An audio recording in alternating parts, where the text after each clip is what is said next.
So a lot of people seem to think, like, for certain, eventually things are going to get so bad that patriots can't just sit idly by. Like, people are going to be forced to realize how evil these tyrants are, and their good men are going to be forced to do what is needed, and patriots will retake the country. But if you think that, like, for some reason these sicko oligarch globalists aren't also aware of this and haven't planned for it, you're kind of living on Jupiter to get more stupider, my friend. You know, we've all heard about fake news. What is the purpose of fake news? Their purpose is to create an alternate reality for people to live in. There is reality, there is objective truth, but we aren't allowed to see that. What we must see is what the media provides, the alternate reality. The media is the one who perpetuates and force feeds this alternate reality to people, but it is the entire apparatus which is involved in it. Take inflation, for example. It's on everyone's mind. Everyone's worried about it, right? Well, in 2022,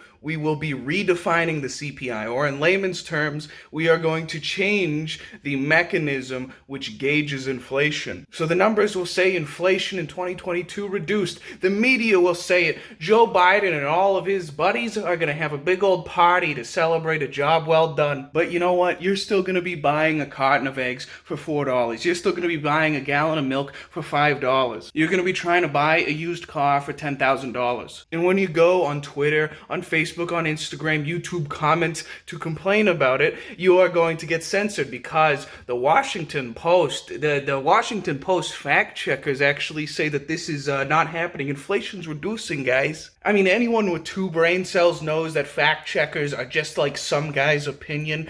They've even come out and said recently that it's literally just some guy's opinion. But what it is narrative policing. It's reality policing. If people see too much into what is actually going on, then the illusions start to fall apart, and that cannot happen whatsoever. You can have any argument that you want as long as it is in the confines of their alternate reality which they are pressing onto you, as long as it doesn't question the illusionary walls behind which these actual Satanist, globalist, corporate overlords run an oligarchy. We are in Plato's cave. Our entire government and our entire world is Plato's cave. We can sit there and argue all we want about what shadow puppet is the strongest or the fastest, but when we turn around to try to see where the light is coming from, that is unacceptable. Every problem which deeply affects and threatens the American family, we're told, hey, don't worry about it. Some excuse is made up. We're told to go back to sleep and stop worrying about these things.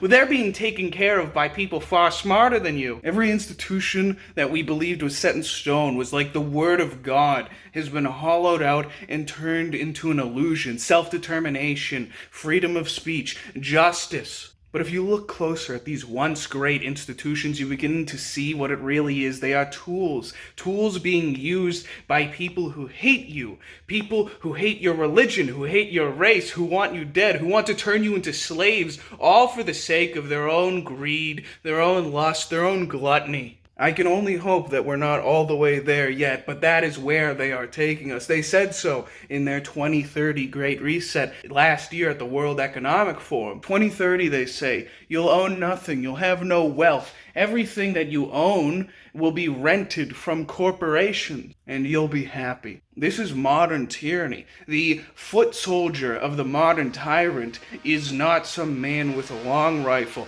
The foot soldier is the journalist. It's the lobbyist. It's the banker. And the tyrants aren't politicians or dictators. They're the guys who own the politicians and dictators.